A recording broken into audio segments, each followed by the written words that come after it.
ജെറുസലേമിൽ കറുത്ത മേഘങ്ങൾ ഇരുണ്ടുകൂടിയ ദിനം. മനുഷ്യപുത്രൻ രക്ഷയുടെ ആ തടിക്കുരിശിനെ പുലുകുമ്പോൾ 30 വെള്ളി നാണയങ്ങൾ കൊണ്ട് ഒറ്റിക്കൊടുത്തതിന്റെയും ഉറ്റ സുഹൃത്ത് തള്ളിപ്പറഞ്ഞതിന്റെയും കനം അതിനില്ലായിരുന്നു. വീണ്ടും അവന്റെ വേദനയുടെ കനം കൂടിയത് കുരിശിന്റെ വഴിയോരങ്ങളിൽ തന്റെ കൂടെ നടന്നവർ കാഴ്ചക്കാരായി തടിച്ചുകൂടിയപ്പോഴാകാം. ജെറുസലേം പെസഹ തിരുനാളിനൊരുങ്ങുകയാണ്. ദേവാലയത്തിൽ മനുഷ്യരുടെ പാപപരിഹാരത്തിനായി കറിയിട്ട കുഞ്ഞാട് ബലിയർപ്പിക്കപ്പെടുന്ന ദിവസം. ഈ കുഞ്ഞാടിന്റെ രക്തമാണ് പാപപരിഹാർത്ഥം ജനങ്ങളുടെ മേൽ തളിക്കപ്പെടുന്നത്. പക്ഷേ ഇത്തവണ ഒരു വ്യത്യാസമുണ്ട്. കുഞ്ഞാടിന്റെ രക്തത്തോടൊപ്പം ക്രൂശിതന്റെ ചങ്കിലെ ചോരയും ഒന്നാകും. കുഞ്ഞാട് ബലിയാകുമ്പോൾ അല്പം മാത്രം അകലെ കാൽവരിയിൽ ക്രിസ്തുവും ബലിയാകും. പഴയ ജെറുസലേം നഗരത്തിന്റെ പ്രധാന കവാടങ്ങളിൽ ഒന്നായ ദമാസ്കസ് ഗേറ്റിലൂടെയാണ് കോട്ടമതിലിനുള്ളിലേക്ക് പ്രവേശിക്കുന്നത്. ഇടുങ്ങിയ വഴിയിൽ വഴിയോര കച്ചവടക്കാരുടെ ഒരു നിര നമുക്ക് കാണാം. കോട്ടമതിലിനുള്ളിലേക്കുള്ള ഓരോ വഴികളും പരസ്പരം ബന്ധിക്കപ്പെട്ടിരിക്കുന്നു. യഹൂദ മതവിശ്വാസികളുടെ ഏറ്റവും പവിത്രതയേറിയ ആരാധനാ സ്ഥലമായ വിലാപമതിലിലേക്ക് പോകുന്ന വഴിയിൽ വിയാ ഡൊളോറോസ അല്ലെങ്കിൽ ദുഃഖത്തിന്റെ വഴിയുടെ സ്റ്റേഷനുകൾ നമുക്ക് കാണാം. സാധാരണ കുരിശിന്റെ വഴി ആരംഭിക്കുന്നത് ഫ്ലജലേഷൻ ആശ്രമത്തിൽ നിന്നാണ്, അതായത് യേശുവിനെ ചാട്ടവാറടിക്ക് വിധേയനാക്കിയ സ്ഥലം. എന്നാൽ വെള്ളിയാഴ്ചകളിൽ ഫ്രാൻസിസ്കൻ സന്യസ്തരുടെ നേതൃത്വത്തിലുള്ള കുരിശിന്റെ വഴി തുടങ്ങുന്നത് ഫ്ലജലേഷൻ ആശ്രമത്തിന് നേരെ എതിർവശമുള്ള മദ്രസയിൽ നിന്നാണ്, അതായത് മുസ്ലിം കുട്ടികൾ പഠിക്കുന്ന സ്കൂളിന്റെ കോമ്പൗണ്ടിൽ നിന്ന്. കാരണം റോമൻ ഗവർണറായിരുന്ന പീലാത്തോസ് താമസിച്ചിരുന്ന പ്രത്തോറിയം ജെറുസലേം ദേവാലയത്തിനോട് ചേർന്നുള്ള ഈ കോമ്പൗണ്ടിൽ ആയിരുന്നതുകൊണ്ടാണ് കുരിശിന്റെ വഴിയുടെ ഒന്നാം സ്ഥലം ഇവിടെ നിന്ന് ആരംഭിക്കുന്നത്. ഇവിടെ നിന്നാണ് ഈശോയെ മരണത്തിന് വിധിക്കുന്നത്. കുരിശിന്റെ വഴിയുടെ ഒന്നാം സ്ഥലം ഇവിടെയാണെന്ന് കരുതാനുള്ള കാരണം ഹെറോദോസ് രാജാവ് റോമൻ ചക്രവർത്തിയായിരുന്ന മാർക്ക് ആന്റണിയെ പ്രീതിപ്പെടുത്തുവാൻ ജെറുസലേം ദേവാലയത്തിന്റെ വടക്കുകിഴക്കൻ മൂലയിൽ പണി കഴിപ്പിച്ച അന്തോണിയം ഫോർട്രസിനോട്, അതായത് അന്റോണിയ കോട്ടയോട് ചേർന്നാണ് പ്രത്തോറിയം എന്നാണ് കരുതപ്പെടുന്നത്. ബൈബിൾ പശ്ചാത്തല പ്രകാരം യേശുവിനെ പീലാത്തോസ് വിസ്തരിച്ച സ്ഥലമായും പൗലോസിനെ തടവിലാക്കിയ സ്ഥലമായും ഈ സ്ഥലം കണക്കാക്കപ്പെടുന്നു. ഇപ്പോഴുള്ള കുരിശിന്റെ വഴിയുടെ സ്ഥലങ്ങൾ ക്രമീകരിക്കപ്പെട്ടിരിക്കുന്നത് കുരിശ് യുദ്ധക്കാരുടെ കാലത്ത് ജെറുസലേമിൽ നിലനിന്നിരുന്ന പാരമ്പര്യങ്ങളുടെ അടിസ്ഥാനത്തിലാണ്. ഈ കുരിശിന്റെ വഴിയിലെ സ്ഥലങ്ങളിലൂടെയാണ് യേശുവിനെ കുരിശിൽ തറച്ച് കാൽവരി മലയിലേക്ക് കൊണ്ടുപോകുന്നത്. ടെമ്പിൾ മൗണ്ടിലെ കാര്യങ്ങൾ നിരീക്ഷിക്കാനും യഹൂദ കലാപങ്ങൾ തടയാനും ഹെറോദോസ് രാജാവ് ജെറുസലേം ദേവാലയത്തെ സംരക്ഷിക്കാൻ നിർമ്മിച്ച കോട്ടയാണിത്. ഇവിടെ നിന്ന് നോക്കുമ്പോൾ അൽ അക്സ മോസ്കിന്റെയും ഡോം ഓഫ് ദ റോക്കിന്റെയും മനോഹരമായ ഒരു വ്യൂ കാണാം. കുരിശിന്റെ വഴി ആരംഭിച്ചിറങ്ങുന്ന ഈ പടവുകൾ വിശുദ്ധ പടവുകൾ എന്നാണ് കരുതപ്പെടുന്നത്. ഇതിന്റെ ഒറിജിനൽ പടവുകൾ റോമിലേക്ക് കൊണ്ടുപോവുകയും അവിടെ സാന്താസ്കാല, അതായത് വിശുദ്ധ പടവുകൾ എന്ന പേരിൽ റോമിലെ ഒരു ദേവാലയത്തിൽ സ്ഥാപിക്കുകയും ചെയ്തു. ഇതുകൂടാതെ പ്രത്തോറിയം ഇതല്ല, മറിച്ച് ജാഫ ഗേറ്റിനോട് ചേർന്ന് നിൽക്കുന്ന ടവർ ഓഫ് ഡേവിഡ്, അതായത് ദാവീദിന്റെ ഗോപുരത്തിനടുത്താണ് എന്നുള്ളൊരു പാരമ്പര്യവുമുണ്ട്. കുരിശിന്റെ വഴിയിലെ 1ഉം 2ഉം സ്ഥലങ്ങളിലൂടെ നമ്മൾ കടന്നു പോകുമ്പോൾ ഈശോയെ കാരാഗൃഹത്തിൽ ഇട്ട ഇടം എന്ന് വിശ്വസിക്കപ്പെടുന്ന ഓർത്തഡോക്സുകാരുടെ ഒരു പ്രിസൺ ഓഫ് ക്രൈസ്റ്റ് എന്ന സ്ഥലവും കുരിശിന്റെ വഴിയുടെ വലതുവശത്തായി നമുക്ക് കാണാം. ഇവിടെ നിന്ന് നമ്മൾ പോകുന്നത് യേശു ആദ്യമായി വീഴുന്ന 3ആം സ്ഥലത്തേക്കാണ്. 3ഉം 4ഉം സ്ഥലങ്ങൾ അടുത്താണ് സ്ഥിതി ചെയ്യുന്നത്. യഹൂദ മതവിശ്വാസികളുടെ പ്രാർത്ഥനാലയത്തിലേക്കുള്ള വഴിയും ഇതായതിനാൽ തന്നെ അതീവ ജാഗ്രത പുലർത്തുന്ന സൈനികരെയും നമുക്ക് കാണാം. 3ആം സ്ഥലം ഈശോ മിശിഹ 1ആം പ്രാവശ്യം വീഴുന്നു. കല്ലുകൾ നിറഞ്ഞ വഴി, ഭാരമുള്ള കുരിശ്, ക്ഷീണിച്ച ശരീരം, വിറയ്ക്കുന്ന കാലുകൾ, അവിടുന്ന് മുഖം കുത്തി നിലത്ത് വീഴുന്നു. മുട്ടുകൾ പൊട്ടി രക്തമൊലിക്കുന്നു. യൂതന്മാർ അവിടുത്തെ പരിഹസിക്കുന്നു. പട്ടാളക്കാർ അടിക്കുന്നു. ജനക്കൂട്ടം ആർപ്പ് വിളിക്കുന്നു. അവിടുന്ന് മിണ്ടുന്നില്ല. ഞാൻ സഞ്ചരിക്കുന്ന വഴികളിൽ അവരെനിക്ക് കെണികൾ വെച്ചു. ഞാൻ വലത്തേക്ക് തിരിഞ്ഞു നോക്കി. എന്നെ അറിയുന്നവർ ആരുമില്ല. ഓടിയൊളിക്കുവാൻ എനിക്കിടമില്ല. എന്നെ രക്ഷിക്കുവാൻ ആളുമില്ല. കുരിശയാത്ര മുമ്പോട്ട് നീങ്ങുന്നു. വഴിയിൽ വെച്ച് അവിടുന്ന് തന്റെ മാതാവിനെ കാണുന്നു.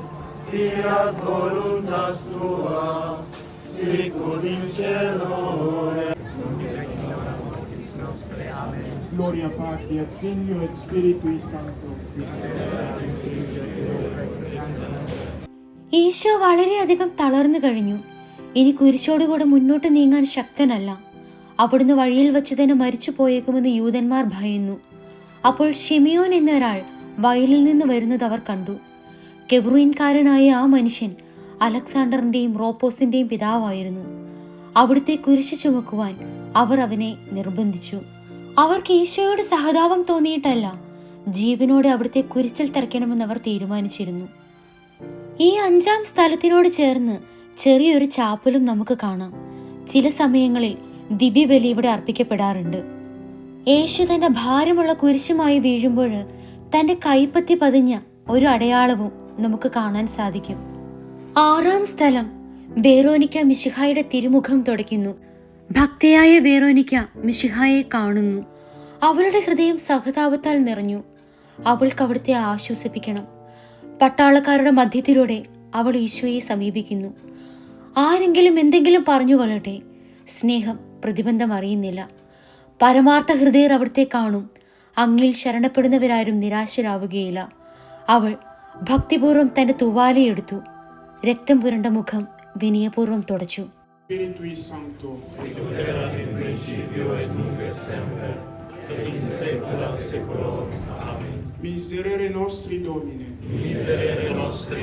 sesta stazione, qui la Veronica asciuga il volto a Gesù. Adoramos te. Sexta estación. Aquí la Verónica enjuga el rostro a Jesús. Creció en su presencia como brote, como raíz en tierra árida, sin figura, sin belleza. Lo vimos sin aspecto atrayente, despreciado y habitado de los... A thing despised and rejected by men, a man of sorrow and familiar with suffering, a man to make people screen their faces. He was despised and we took... Isho 2-ാം പ്രാവശ്യം വീഴുന്നത് ഇവിടെ വെച്ചാണ്. ഈശോ മിശിഹ 2-ാം പ്രാവശ്യം വീഴുന്നു. ഈശോ ബലഹീനനായി നിലത്ത് വീഴുന്നു. മുറിവുകളിൽ നിന്ന് രക്തം ഒഴുകുന്നു. ശരീരമാകെ വേദനിക്കുന്നു. ഞാൻ പൂഴിയിൽ വീണുപോയി. എൻ്റെ ആത്മാവ് ദുഃഖിച്ചു തളർന്നു. ചുറ്റുമുള്ളവർ പരിഹസിക്കുന്നു. അവിടുന്ന് അതൊന്നും ഗണ്യമാക്കുന്നില്ല. എൻ്റെ പിതാവ് എനിക്ക് തന്ന പാനപാത്രം ഞാൻ കുടിക്കേണ്ടതല്ലയോ? പിതാവിൻ്റെ ഇഷ്ടം നിറവേറ്റാനല്ലാതെ അവിടുന്ന് മറ്റൊന്നും ആഗ്രഹിക്കുന്നില്ല. 7-ാം സ്ഥലത്തിനോട് ചേർന്നു ഒരു ചെറിയ ചാപ്പൽ നമുക്ക് കാണാൻ സാധിക്കും.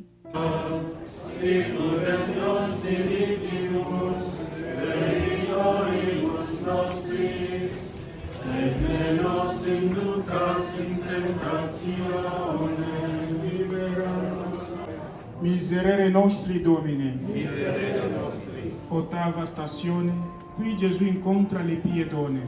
Adoramus te Christe et benedicimus tibi. 8-ാം സ്ഥലം ഈശോ മിശിഹ ഓർസ്ലേം നഗരിയിലെ സ്ത്രീകളെ ആശ്വസിപ്പിക്കുന്നു. അവിടുന്ന് അവരോട് പറയുന്നു, നിങ്ങളെയും നിങ്ങളുടെ കുഞ്ഞുങ്ങളെയും ഓർത്ത് കരയുവിൻ. ഏതാനും വർഷങ്ങൾക്കുള്ളിൽ ഓർസ്ലേം ആക്രമിക്കപ്പെടും. അവരും അവരുടെ കുട്ടികളും പട്ടിണി കിടന്നു മരിക്കും. ആ സംഭവം അവിടുന്ന് പ്രവചിക്കുകയായിരുന്നു. അവിടുന്ന് സ്വയം മറന്ന് അവരെ ആശ്വസിപ്പിക്കുന്നു. ഇവിടുന്നുള്ള യേശുവിന്റെ കുരിശും ചുമന്നുള്ള യാത്രയിൽ ഈശോ 3-ാം പ്രാവശ്യം വീഴുന്നു. മുന്നോട്ട് നീങ്ങുവാൻ അവിടത്തേക്ക് ഇനി ശക്തിയില്ല. രക്തമെല്ലാം തീരാറായി തല കറങ്ങുന്നു. ശരീരം വിറയ്ക്കുന്നു. അതാ അവിടുന്ന് നിലം പതിക്കുന്നു. സ്വയം എഴുന്നേൽക്കുവാൻ ശക്തിയില്ല. ശത്രുക്കൾ അവിടുത്തെ വലിച്ചെഴുന്നേൽപ്പിക്കുന്നു. ബലി പൂർത്തിയാകാൻ ഇനി വളരെ സമയമില്ല. അവിടുന്ന് നടക്കാൻ ശ്രമിക്കുന്നു. നീ പീഡിപ്പിക്കുന്ന ഈശോയാകുന്നു ഞാൻ എന്ന് ശവോലിനോട് അരുൾ ചെയ്ത വാക്കുകൾ ഇപ്പോൾ നമ്മെ നോക്കി അവിടുന്ന് ആവർത്തിക്കുന്നു.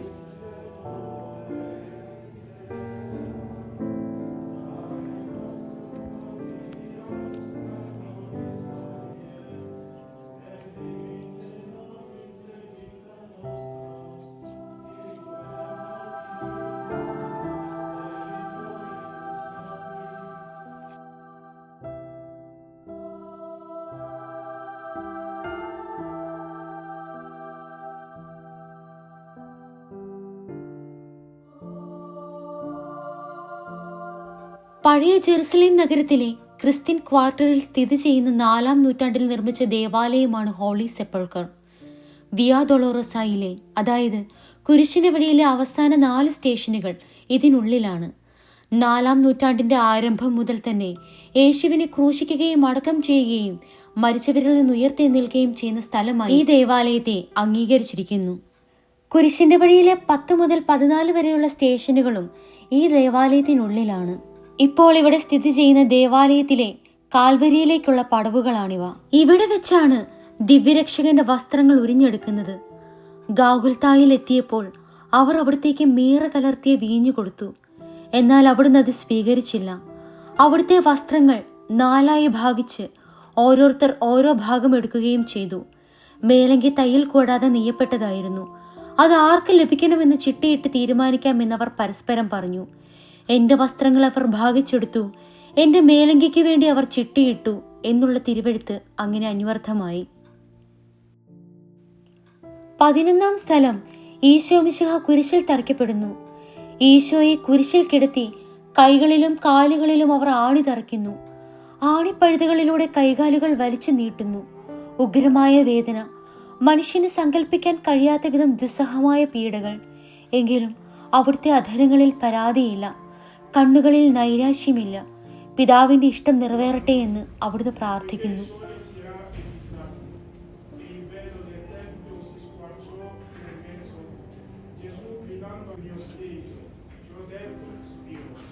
Duodécima estación. Aquí Jesús muere en la cruz. Era ya eso de mediodía. 12-ാം സ്ഥലം ഈശോ മിശിഹ കുരിശിന്മേൽ തൂങ്ങി മരിക്കുന്നു.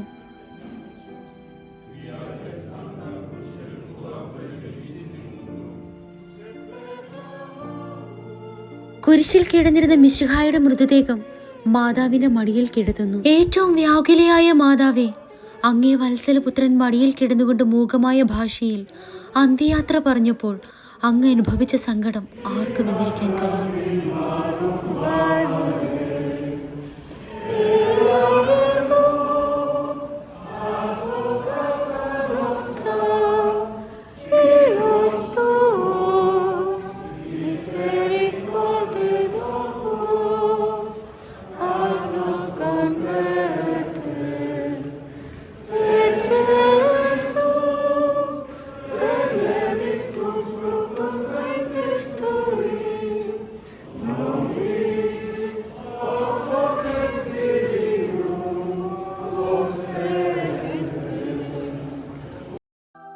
സുവിശേഷ വിവരണങ്ങൾ അനുസരിച്ച് യേശുവിനെ സംസ്കരിച്ചത് അരിമത്യക്കാരൻ ജോസഫിന്റെ ഉടമസ്ഥതയിലുള്ള ഒരു കല്ലറയിലായിരുന്നു.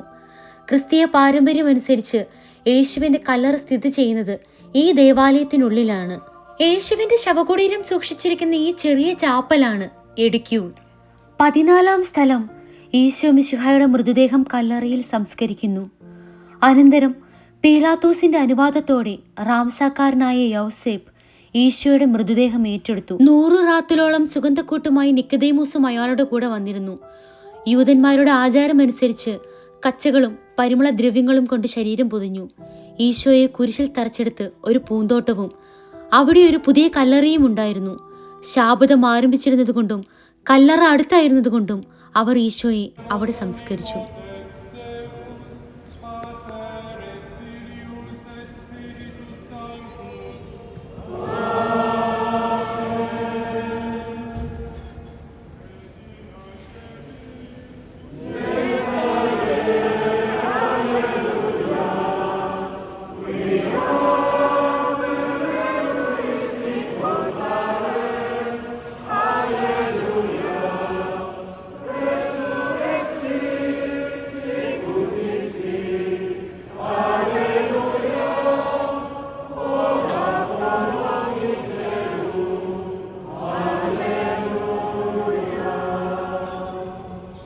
ഇന്നേ ദിവസം വൈദികർക്ക് മാത്രമേ എഡിക്യൂളിനുള്ളിലേക്ക് പ്രവേശനമുള്ളൂ.